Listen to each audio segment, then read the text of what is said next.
Hello, and welcome once again to What I Did Next from A&T Media, a show where we explore life's pivot points.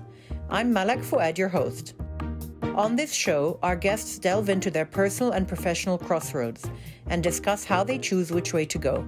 These are people who are multilingual, multicultural, with roots in the Middle East. They are engaged, curious, and passionate about knowledge, aiming to leave the world a slightly better place. This episode is brought to you by Marrakech, Building Spaces for Life.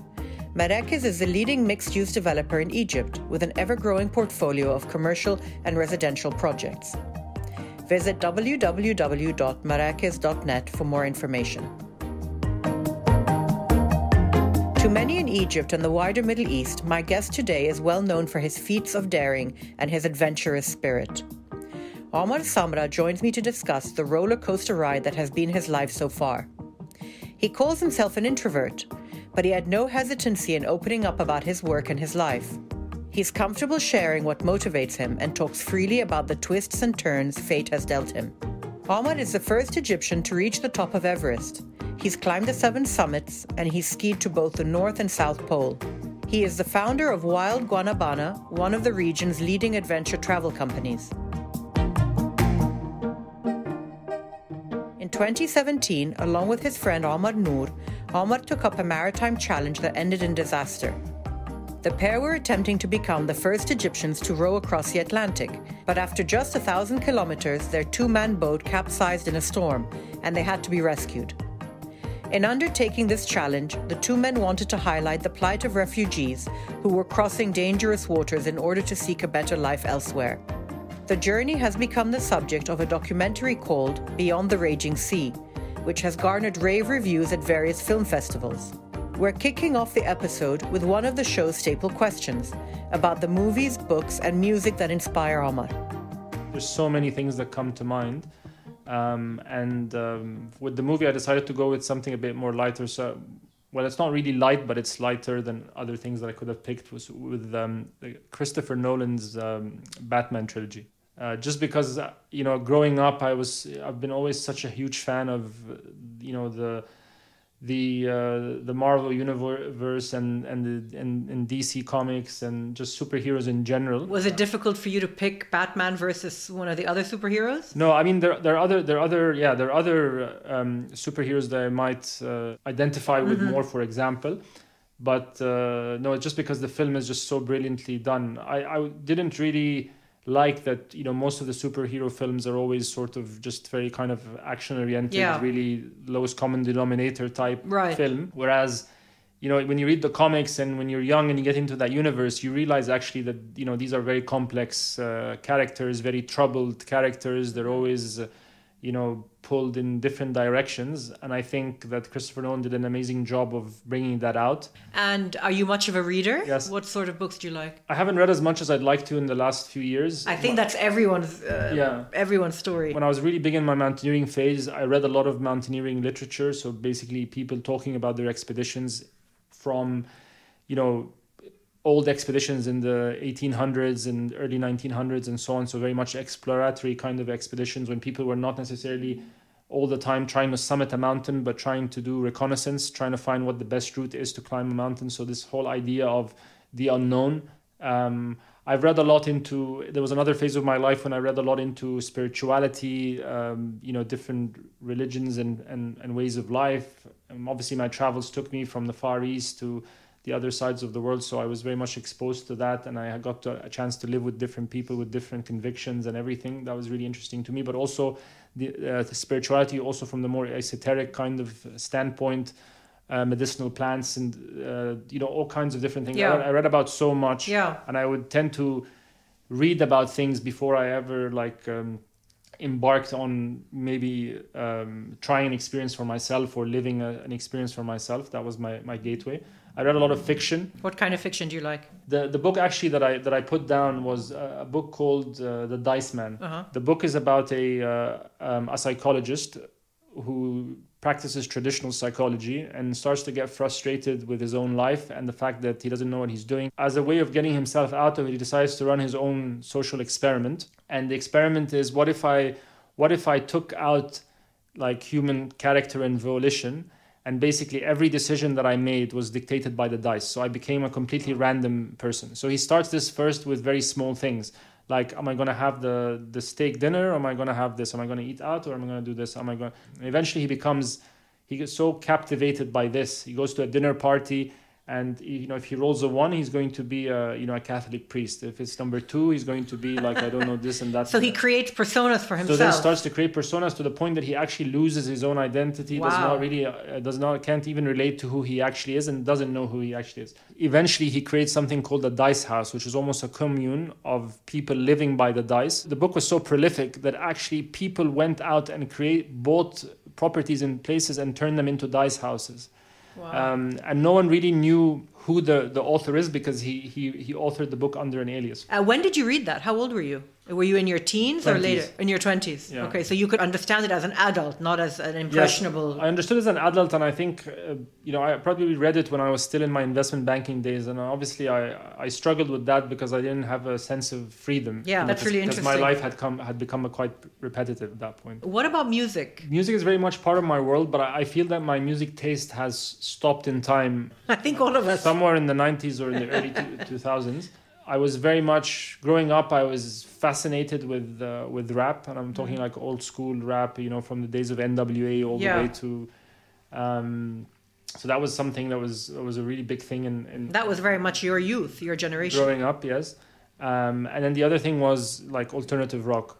So bands like Dave Matthews and then obviously the Bob Dylans of this world, where it's more folk and stuff like that. I went to a lot of concerts and things like that. And so when I listen to music in the car or listen to music at home and so on and so forth, it's mostly those things that I used to listen to 10, 15 years ago. Sure. And the song that I picked actually as a favorite, although it's very difficult to pick a favorite, was Sitting on the Dock of the Bay by Otis Redding. Whenever I think of that song, it conjures a specific image. When I was on my 1-year trip traveling around the world, when I quit my banking job temporarily to do, and I was in Nicaragua, there was a certain view there that just sticks in my head of how the lake looked. There's an island in the lake that has 2 volcanoes, the islands of Ometepe, and I was about to go the next day and try to climb one of those volcanoes. When I almost got to the top, I realized that it was a semi-active volcano and there was smoke coming out through the ground. Wow. At that point, I felt that my boots were a little bit hot, and I looked and it had melted the rubber of my soles to the point that there was a hole in the ground. So I kind of touched the summit very quickly and ran went down. back down. But I remember listening to that song on loop. Went to climb the Swiss Alps at the age of 16. Yes. Now, what makes a boy from Cairo do that? So actually, I was in my parents had sent me to a summer camp in Switzerland. It was in Lausanne. On the weekends, you would have to pick between things to do. I'd never seen snow. I'd never climbed the mountain. For some reason, I just had this idea that that's something that I'm never ever going to get a chance to do. So let me just give it a go. And it was sort of like it was just the beginning. And as soon as I stepped into the mountains, I felt something almost familiar, even though it was a very alien kind of place to me. And at that time, I had overcome my asthma and so on. So I was actually in very good shape. And you had asthma as a child? Yeah, all I your had life? As a child, I would imagine probably I was diagnosed when I was 11, but I was probably struggling with it from the age of 6 or 7. And then I went through an amazing experience with a coach who everyone was like, no, don't do too much exercise. You're going to exhaust yourself. You're going to be... And he was the first person to tell my parents, no, he actually has to do the opposite to be able... But that's pretty impressive that your parents did that. And they went against the grain and took his advice. Yeah, I think that they were also like, they didn't really know what to do. And I think I'd been... kind of left out of a lot of opportunities. Do you think the attraction for you of extreme sort of adventure could be a reaction to that? Could be a reaction to feeling frail as a child? I think so. Definitely climbing Mount Everest, I think there was definitely a big part of it was proving something to myself. And I think climbing a mountain like Everest, where there was very little oxygen, seemed to be the epitome of a challenge for somebody who couldn't breathe very well. And did you have to take extra precautions? I didn't. I mean, by the time I went to Everest, the asthma was something that was in the past. It was not something that I was struggling with anymore. After I started training with that guy, it was only a few months after that I stopped using the inhalers. I started becoming, so fit on a sort of a cardiovascular level that all my friends would say like, Omar ده اللي ما بيتعبش, so the guy who never gets tired. So that was like just to be known as that in school, from having been the guy who was always never picked because, he was. There must have been a lot of pride for you in that. There was a lot of pride, and it was an actual moment because I ran the school sports day when I was about 10 or 11 years old. And it was 8 people running the 800-meter race, and I came 7th out of 8. And I even walked into the finish line. I was just so exhausted. But it's great you took part. That you actually did it to begin with.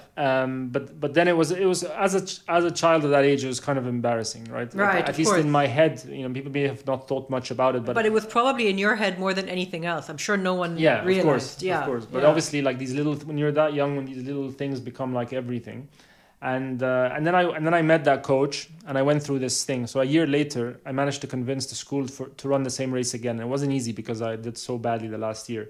And so in that year, there was some issue with the logistics. And so they had to make us run with the seniors we were now at age 11, 12, and the seniors had hit puberty. So they were now all of a sudden like bigger, much bigger, young men and so on. And I came first. Wow. And I really crushed that race. I mean, I beat the second guy by probably like 30 meters or so, like in the final stretch. And for me, that was a huge turning point in my life because it was the first time I realized that if I work hard at something, I can change the cards I'm dealt in life. And that's something that I've learned then. And it's a great, super valuable lesson to learn at such a young age. So we could consider this your first major pivot in life. Yeah, absolutely. Yeah. And to do it in a time when obviously in our culture, like until you leave the house, that for some people it's when they get married, other people that's when they go to university. But to be still very much in a child kind of phase, obviously if I hadn't done that, and at 16 I would have went to that mountain in Switzerland, I don't think coming back down the mountain, the first thought that would have come to my head is, I want to climb the highest mountain in the world. I find, a lot of people struggle with just sort of dreaming big and setting a goal. And the thing is, like, because it was always never, okay, what can I achieve? It was just what really, sparked my imagination, what really I was so passionate about. And then it was like, okay, then commit to that thing and then figure out how you're going to do it. I think a lot of people think big, but they're not able to implement it or commit to it. Yeah. They don't. I think it's the starting thing. I mean, I've always realized that, even when when you look at a mountain, when you're walking, sometimes you have to walk several days to reach a mountain to climb it. When you're looking at the mountain always looks extremely daunting, from a distance. Once you get to the foot of the mountain, then the detail starts to appear, and then you realize, well, listen, there's this nook here, and there's this cranny there, and there's this. Yeah, and you deal with what you can see right there. Yeah. So considering you had this this concept of you liked to climb, and you had gone as a 16-year-old to Switzerland, what made you begin your career in investment banking? Was it just you felt it was the natural progression from your degree? You were at AUC, right? I was at AUC. Yeah. I only picked engineering initially just because the queue was shorter. and so it wasn't really a very smart way of going about it. So obviously a year and a half later, I switched into economics. I switched to economics because it was the major where I would lose the least amount of credits. I really had no idea of what I wanted to do in life.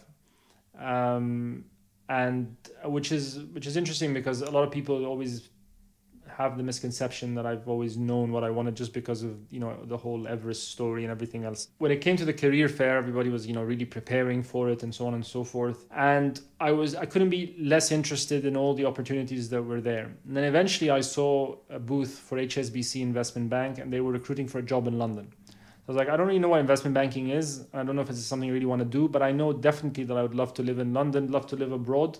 I hold a UK passport as well as my Egyptian. A couple of weeks later, I got a phone call saying that they wanted to organize an interview. I went into the interview. I didn't have a suit, anything. Got a suit, borrowed a tie from my dad. It was ridiculous because I borrowed this like really loud Versace tie, wore it to the thing. I don't know what they were. Not your look. I would love to know what they were thinking. Yeah. And then eventually I got the call. And you went into an industry that you had no clue about. But to be very honest, after 6 months of working, which I was very exciting 6 months because it was new, I was living alone. Now I could afford to, rent a really nice flat in London with some flatmates and travel and climb because, I did this experience when I was 16, but my parents wouldn't have it, send me to go climb again. So you kept doing that like on vacations, weekends, you'd fly out to Europe and climb and stuff like that? Yes. And then eventually, 2 years later, I quit. That's a really hard decision to take because you were young. Yeah, I was 23. And you're supposed to be in a conventional format. You're meant to be at the beginning of a career and a very promising career, actually. How did it feel for you? Was it a leap of faith? Yes, very much so. So when I started banking, I spent 6 months, really kind of in the height of it because it was very new and I was just like living that high.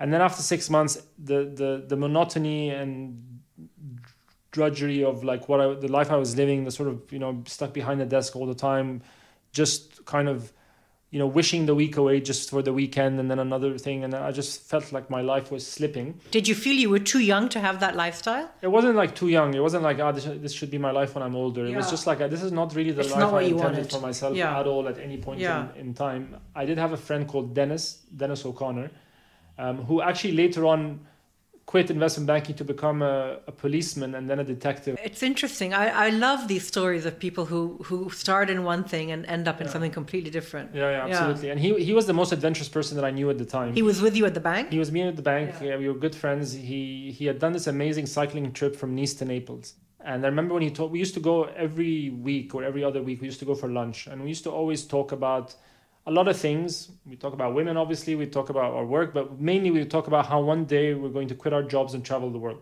Then he told me about this trip he'd done, and I was like, next week, you got to bring the maps, bring the stuff, and I want to hear all about it. And I just remember being so fascinated, and it was the first time, other than the climb that I did when I was 16, when I was listening to something, and I was like, that's what I want to do with my life. But it was like, that's not even a job. Yeah. It's not like today when you can be like a travel influencer and get paid to travel the world. It was like a very different time. Not that I would want to do that either, but it was just not even possible. But I couldn't help. So I told him, you should walk back to the bank together. I was like, you go ahead. I went into a bookstore. I stood where... travel section. This travel section where there's a bunch of maps. And so I closed my eyes and I scanned this and I just picked out a map, and it was the map of Andalusia, the south of Spain. So I went back to work, and as soon as I saw my boss, I applied for a holiday like 3 months later in the summer. Surely enough, a few months later, I was on a bicycle by myself, starting from Sevilla, going all the way to Cadiz, down to Tarifa, crossing with a ferry to Gibraltar. And that trip, when I came back from this trip, it was the most freedom, most happiness, most joy I've ever experienced in my life. And to experience that level of joy completely by myself, not dependent on other people around me, for me was such a crazy notion. And when I came back to the bank, I could feel the weight. I knew then I have to plan my exit. So I want to change gears a little bit. What our listeners might be really interested in is the actual trip you did across the Atlantic with Omar Noor. I've heard you speak about this before, and it was an extremely moving story and a very scary story. Now that you have a bit of distance from it, how does it fit into your mindset compared to what you had done before? Maybe you can just walk us through briefly the trip itself and what you were trying to achieve with it, and then what went wrong. I mean, well, first of all, I mean, I knew from day one that I was not going to do this myself. I don't have a maritime experience. If something goes wrong, I want to have someone with me. I'm glad that I decided to do that. Omar Noor is somebody that I had known. I didn't know him for instance, as well as Muhammad, who I'd known for like 30 more years. I had known him for like just Would you say he knows you better than anyone at this point? In some situations, in some sense, he probably knows me more than anybody, because and same for me. I mean, we went through an experience that is just, I mean, I would say that the movie probably underplays what we went through.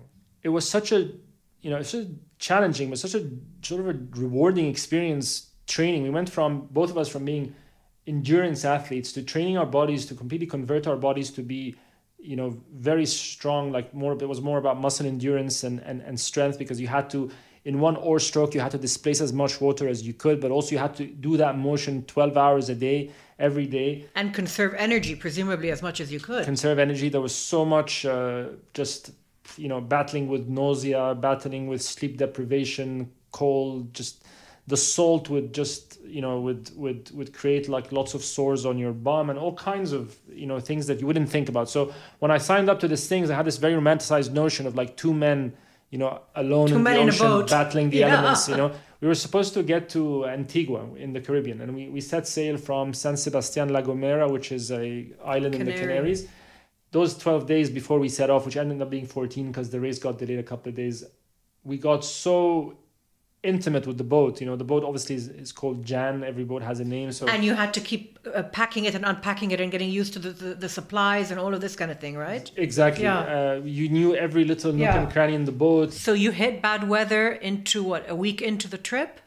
I mean, we hit bad weather right from the start, but the bad weather from the start was more that there was no wind. But the danger point was when you... That was day 8. Day 8. Yeah, we started hitting really big weather. Actually, we perceived it as this is great news because now we're finally moving. But you came across a confluence of bad luck because your boat was meant to self-right, wasn't it? Yeah, the boat was meant to self-right. It had been tested. Yeah. And it did self-right in testing. The life raft is designed for one purpose alone, which is to inflate in a situation. You can have a life raft and own it for 20 years and never use it. And obviously the life raft was sent to be checked. It was stamped and everything, and it was repacked and all of it. And then when you needed it, it didn't inflate, right? It didn't inflate. Yeah. And so that was a lot of things that went wrong until something went right. And then the rescue by the huge tanker or the huge ship, right? Yeah. Which... you had a lot of aborted attempts. They had a lot of aborted attempts to try and rescue you.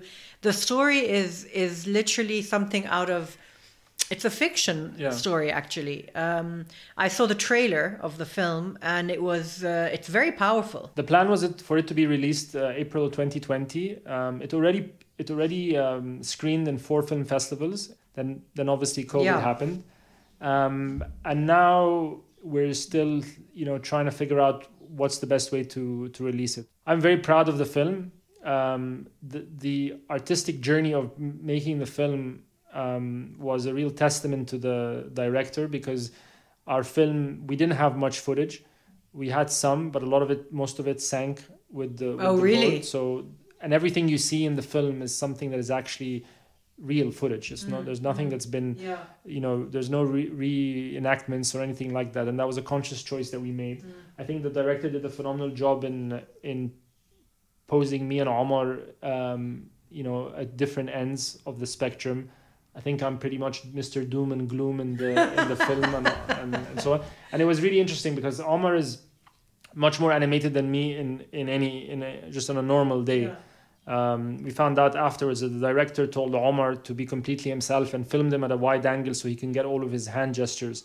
And then, film me. I also use my hands a lot. Film me very up close and told me to kind of, in a way, cued me to be even more subdued than I usually are. So that created a huge, even more. The contrast was very visible, which actually played very well in the film. It works. It gives it a dramatic effect. Yeah, and when we set out to do the trip, we wanted to row across the ocean. And I had convinced Omar to do it, obviously, and so on.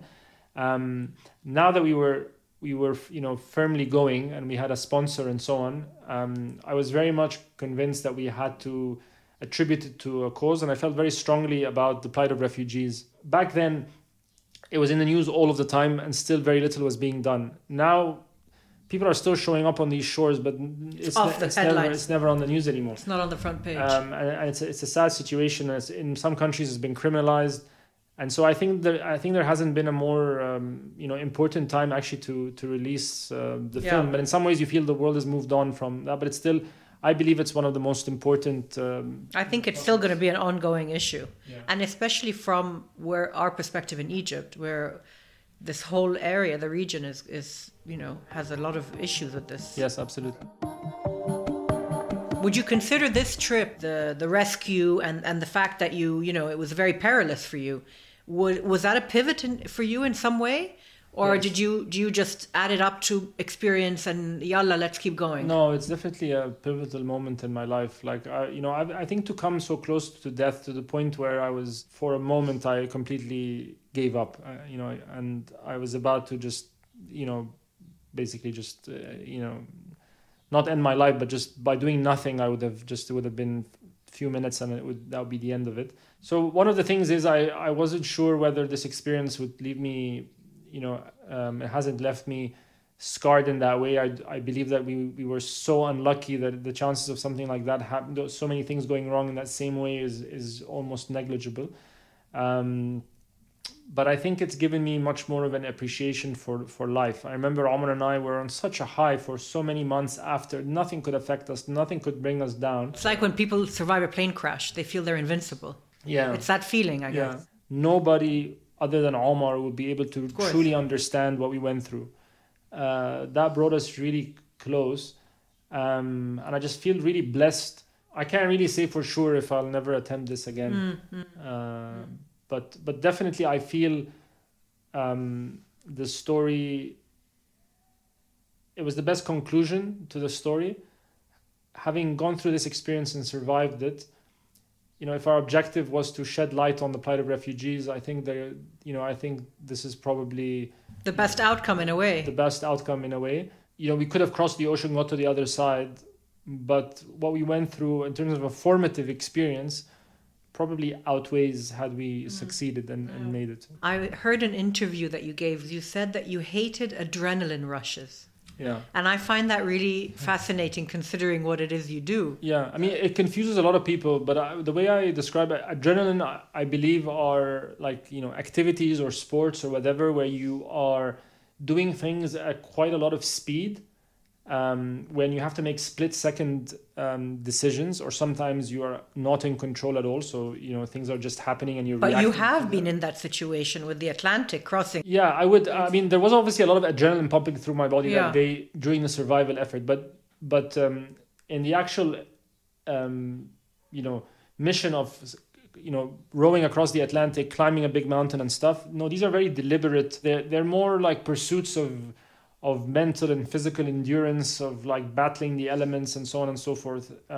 I wouldn't, I've done some things, but I wouldn't enjoy like being a skydiver or doing bungee jumping. So that's not what you're chasing. It feels to me very much like instant gratification. I understand obviously that at the very high end of these things are people who go through an insane amount of training and tutelage to get to these things, and I admire that a lot, but it's not really for me. Like I very much like things that are like hard earned.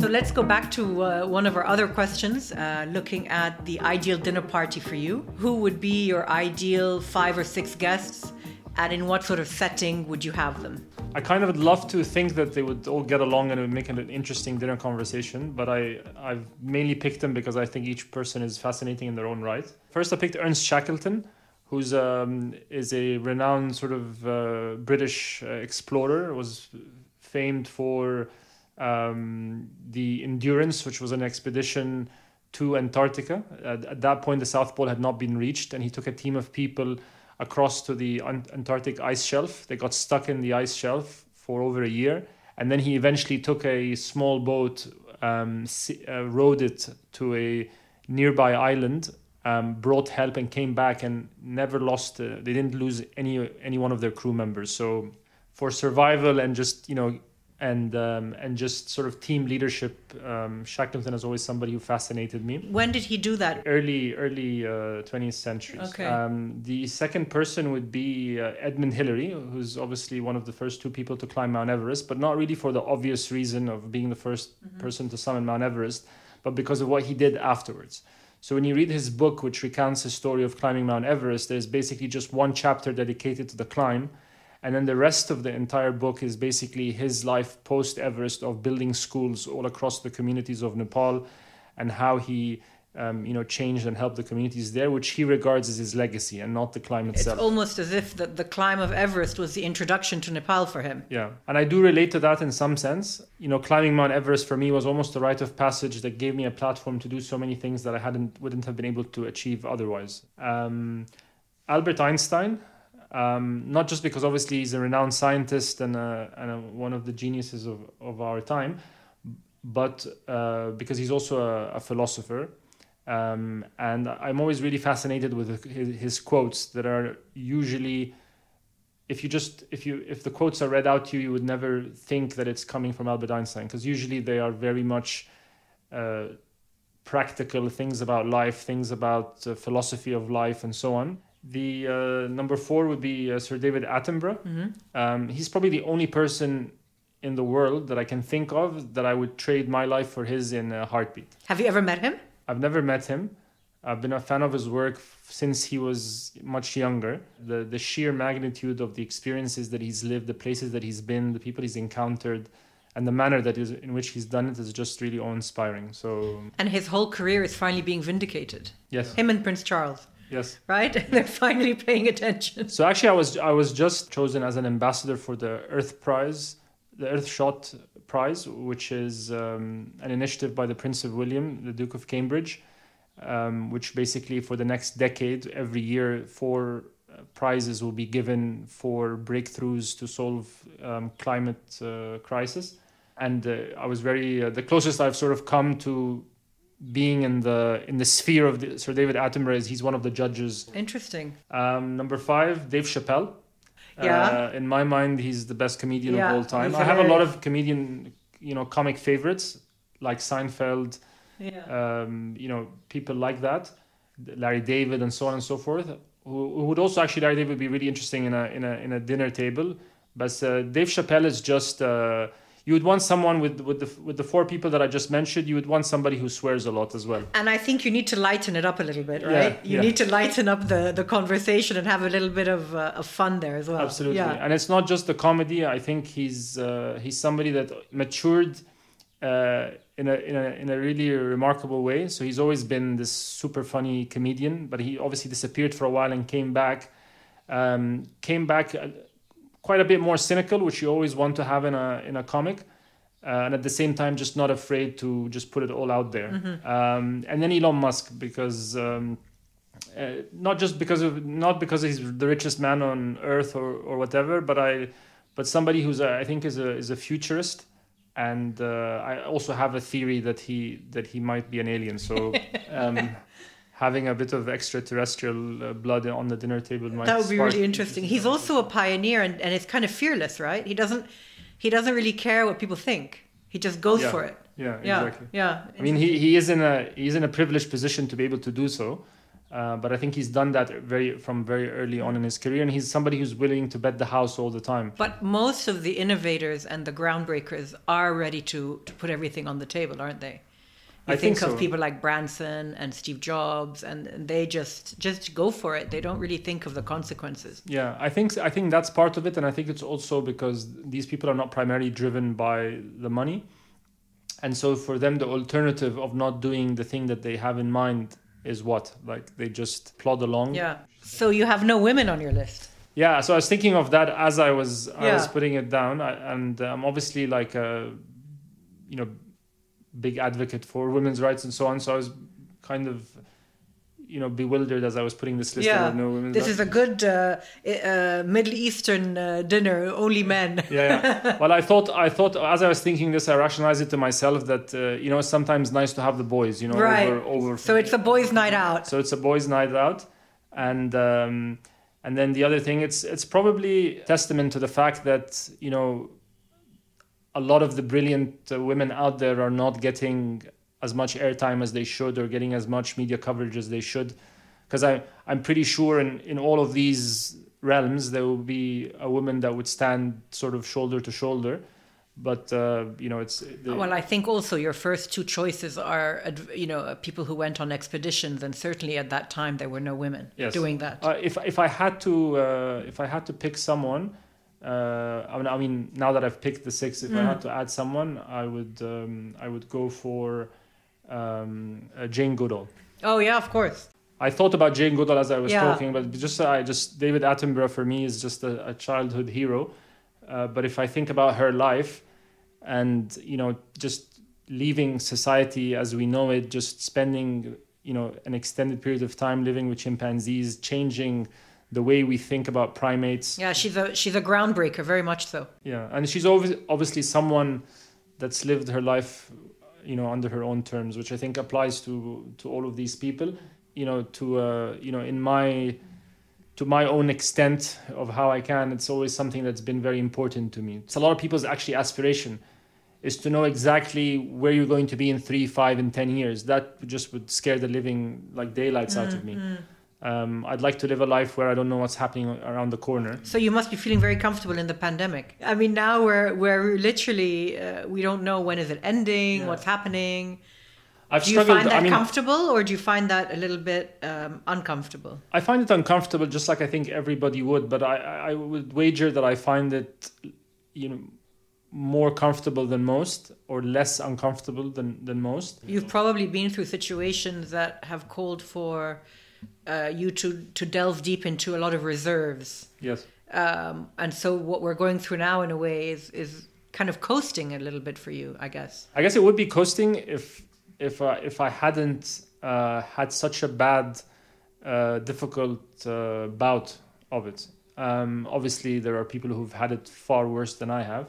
I work mostly in tourism. I mean, I work in the outdoor industry, adventure travel. I'm also involved in projects that are, a children's charity, some stuff to do with education and so on.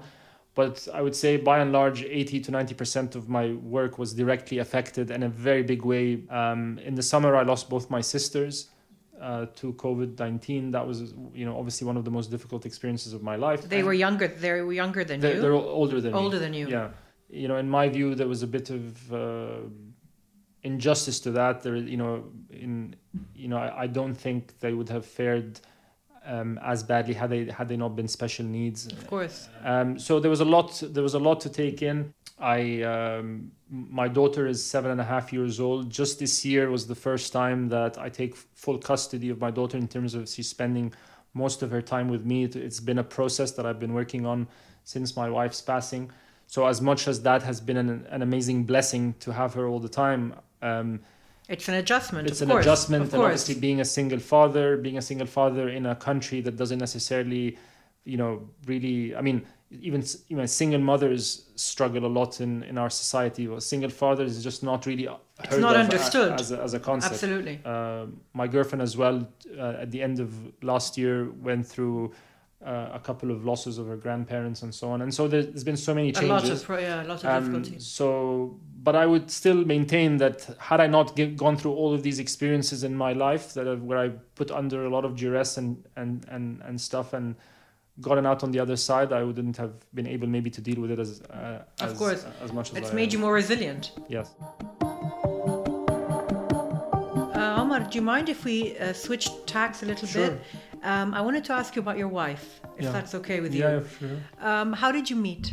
We met actually because of Wild Guanabana, because of mountains, and more specifically Kilimanjaro. We were running a trip in 2010 called The Right to Climb, which was a group. We want to take a group up to the summit of Kilimanjaro and use that experience to raise money for the Right to Live Association, which is my mother's charity for special needs. Marwa's half-sister has special needs, and so she was sort of connected to that from that. I think she was sitting on the toilet reading GMAG, an article in it about Wild Guanabana, this new company that started and so on. So she read it, and there was a bit about me. So she got in touch, and that first conversation lasted more than an hour. And then we ended up meeting and going through the whole sort of preparation phase. So she wanted to join the trip. Kilimanjaro trip. She ended up actually joining the trip. The trip ended up being 25 people. All 25 people summited. We raised more than £1 million for charity. It was a really great experience. It wasn't long before then, probably 6 months after that I proposed. So you got married quite quickly. Yes. Yeah. And then she passed away with the birth of your daughter. Is that correct? Yes. Marwa had went to Miami where where the baby was going to be born going to there. be born, and I joined her from Alaska to Miami. We spent some time together, and within 2.5 weeks, just everything completely changed. I mean, she was in perfect health. There was no warning signs when she passed. I see. And how have you dealt with all of that and managed? It obviously it was a massive shock for you. You hadn't been married long either. Yeah, I mean, she passed away in 2013. I mean, we'd known each other for like 3 years. Yeah. We married 2 of them. We did so much together in that short time, and the manner that it happened, so sudden, and I was rushed into the intensive care unit.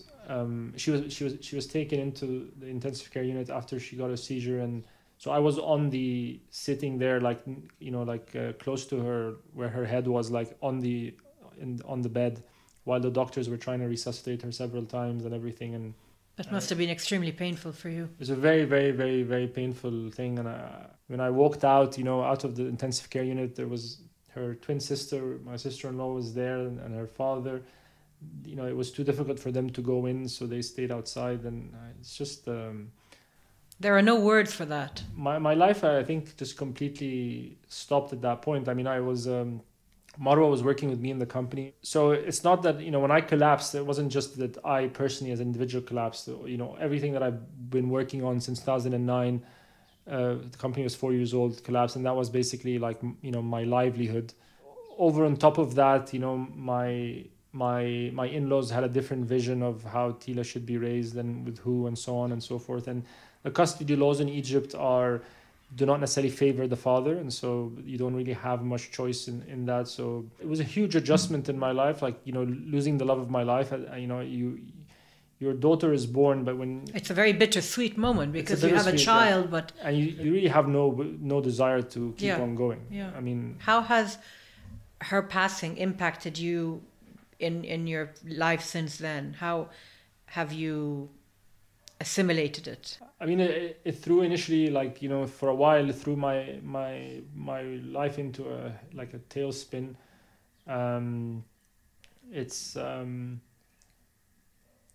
It's definitely, for some years, was a very difficult thing to get around in terms of trust, being in a relationship, allowing myself to feel for someone.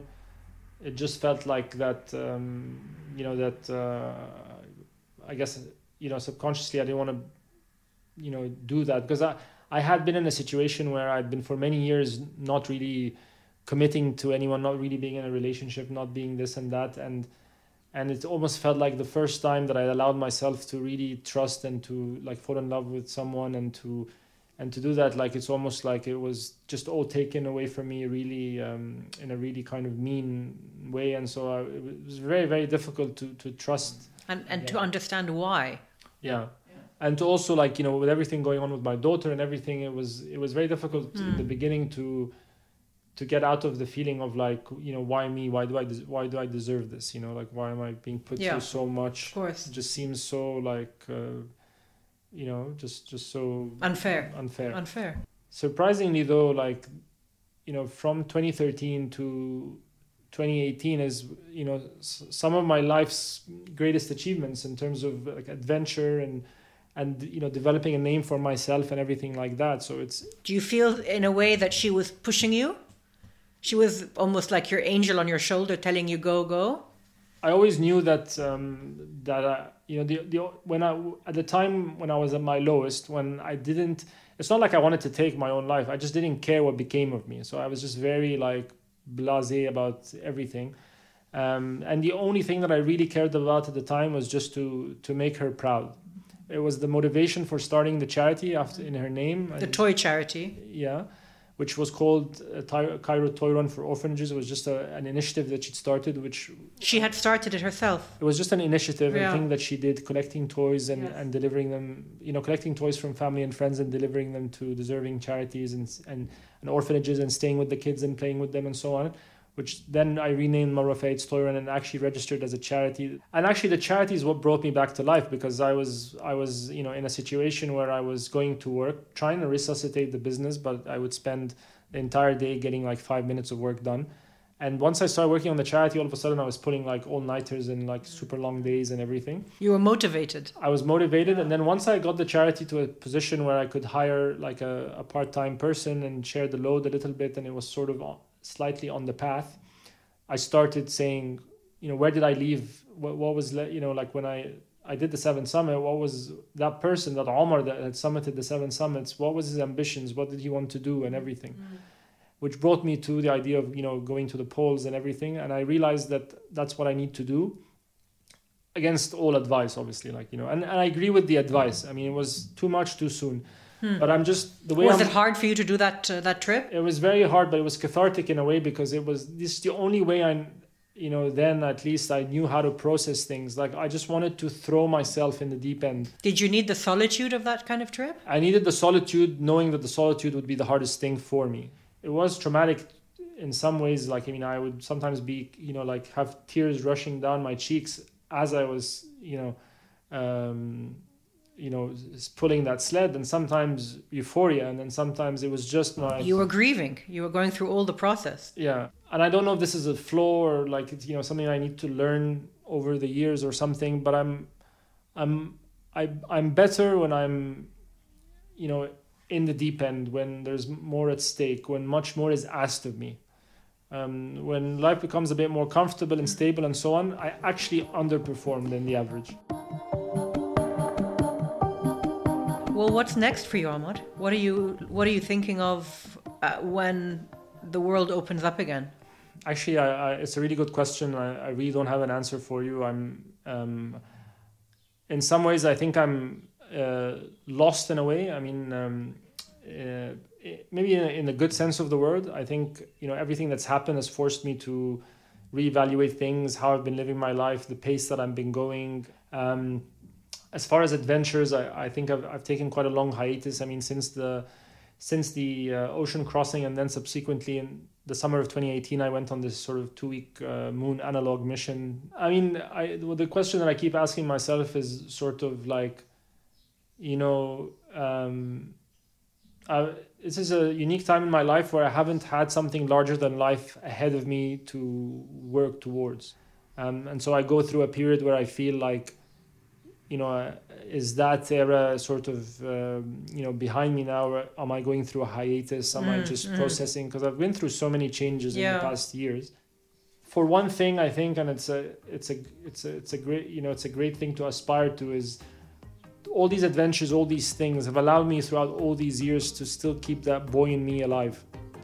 And I think it's so important. And I think for in the case of, obviously a woman, it's the girl inside. But I think, hanging on to that is so important, and a lot of us lose it, and some of us lose it so early on in our lives. And I've done a reasonably good job of keeping that. That's interesting. And I'd love to keep it that way.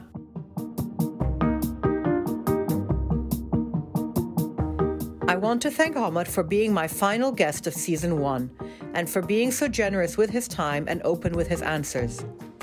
I particularly want to wish him all the best on the next phase of his journey, and especially to congratulate him on his upcoming marriage. We're nearing the end of our first season, and for our final episode, the tables are being turned on me. I'll be in the hot seat answering the questions I've been putting to my guests all season and talking about the pivots and shifts in my own life. Thanks a lot for listening today. This episode of What I Did Next has been brought to you by ANT Media with me, Malak Fuad, and is co-produced by Chirag Desai. I love hearing from you, so please connect with us on Instagram by searching for What I Did Next. We hope to see you next time.